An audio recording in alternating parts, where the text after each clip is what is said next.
আপনাদের মাধ্যমে আমরা সর্বশেষ এবং প্রথমে যে বার্তাটা দেওয়ার জন্য আসলে মূল উদ্দেশ্য সেটা হলো, আপনারা সবাই জানেন আমরা বর্তমান দেশীয় রাজনীতি যে নেতৃবৃন্দ, রাজনীতির দায়িত্বশীল যারা আছে তারা দেশের বিভিন্ন অপর্যায়ে আছে। আমরাও রাজনীতির একটা দায়িত্বশীল নিয়ে আমরা আছি।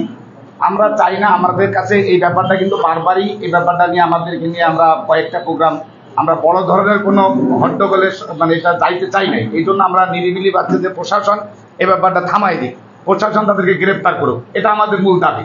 কিন্তু যদি প্রশাসন গ্রেপ্তার না করে তাহলে আমরা বাধ্য হব যে আমাদের ইসলাম প্রিয় মানুষদেরকে নিয়ে আমরা রাজনীতির এই প্রেক্ষাপটও যদি দেশের বিশেষ করে ঝিনাইদহ জেলার উচ্ছৃঙ্খল পরিবেশ তৈরি করতে যদি প্রশাসন তাদের গ্রেপ্তার না করে তাহলে আমরা সেক্ষেত্রে বাধ্য হব। জনগণকে সাথে নিয়েই আমরা তার গ্রেপ্তার বা তাকে তখন দেখেন আপনারা জানেন যে একটা পরিস্থিতি নিশ্চিত তখন একটা ভিন্ন দিকে রূপ ধারণ করবে। কিন্তু আমরা সেটা চাই না। আমরা চাই যে প্রশাসন তাকে গ্রেপ্তার করুক, এবং প্রশাসন ইচ্ছা করলে তাকে গ্রেপ্তার করতে পারবে। প্রশাসন বিভিন্ন দিক থেকে তাকে পাই না বা অভিযান করতেছে হ্যান ত্যান অনেক কথাই হয়, কিন্তু এটা আসলে মূলত আমার মনে হয় উনি একটা সরকারি জব করে, ওনার সমস্ত বায়োডাটা সেখানে আছে, এবং তাকে গ্রেপ্তার করার জন্য প্রশাসন ইচ্ছা করলেই এটা গ্রেপ্তার করা সম্ভব। এই জন্য আপনাদের মাধ্যমে আমরা গ্রেপ্তারটার বেশি জোরালো দাবি জানাচ্ছি, এবং গ্রেপ্তার যদি না হয় তাহলে আমরা কঠোর থেকে কঠোর পদক্ষেপে যাইতে বাধ্য হব। এই বাধ্যটা হতে আমরা চাই না। আমরা ঝিনাইদহকে একেবারে নিরিবিলি রাখতে চাই। পাশাপাশি আজকে আমাদের এখানে যারা বসা তাদের পরিচয়টা আমাদের একটু জানার দরকার। আমার পাশে যিনি বসা তিনি হচ্ছেন ঝিনাইদহ ইসলামী আন্দোলনের সম্মানিত সভাপতি, এবং আমার পাশে যিনি বসা তিনি হচ্ছেন ঝিনাইদহ জামাত ইসলামের জেলা কর্ম পরিষদের সম্মানিত সদস্য, এবং এর পাশে যিনি রয়েছেন ঝিনাইদহ ইসলামী আন্দোলনের সম্মানিত সেক্রেটারি মহোদয় এবং পৌর শাখার সম্মানিত সভাপতি, এবং বলা যায় যে আমাদের ঝিনাইদহের ওলামায়ে কেরামের সবার প্রতিনিধি আমরা এখানে উপস্থিত হয়েছি। আমরা চাই না যে আইন শৃঙ্খলার পরিস্থিতির অবনতি ঘটুক, এজন্য আমরা কিন্তু বেশ আমাদের ধৈর্যটা অনেক লম্বা হয়ে গেছে। আমরা চাই না যে পরিস্থিতির অবনতি ঘটুক।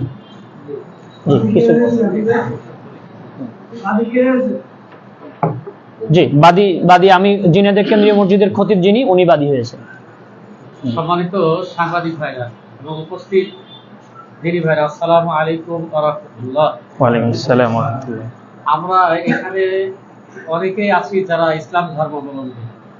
আমরা জানি যে নবী করিম সাল্লাল্লাহু আলাইহি ওয়াসাল্লামের ভালোবাসা, নবী করিম সাল্লাল্লাহু আলাইহি ওয়াসাল্লামের ইজ্জত সম্মান সংরক্ষণ করা, এটা আমাদের ঈমানি দাবি, ঠিক কিনা? তো আমরা আমাদের ঈমানের দাবি পূরণের জন্য আমরা আজকে সংবাদ সম্মেলন করলাম, আর এই দাবি পূরণের জন্য আপনাদের সর্বান্তকরণে আমরা সহযোগিতা চাই।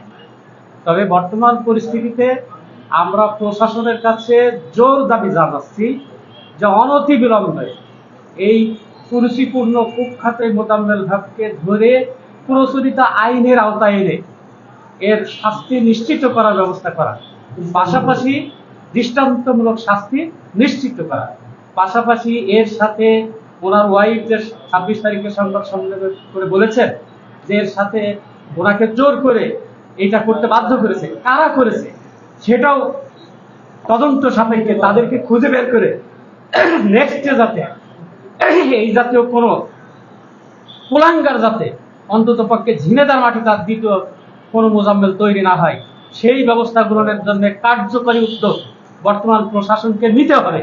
যদি না নেয় তাহলে যে কোনো পরিস্থিতি তৈরির জন্য প্রশাসনকেই দায়ভার নিতে হবে।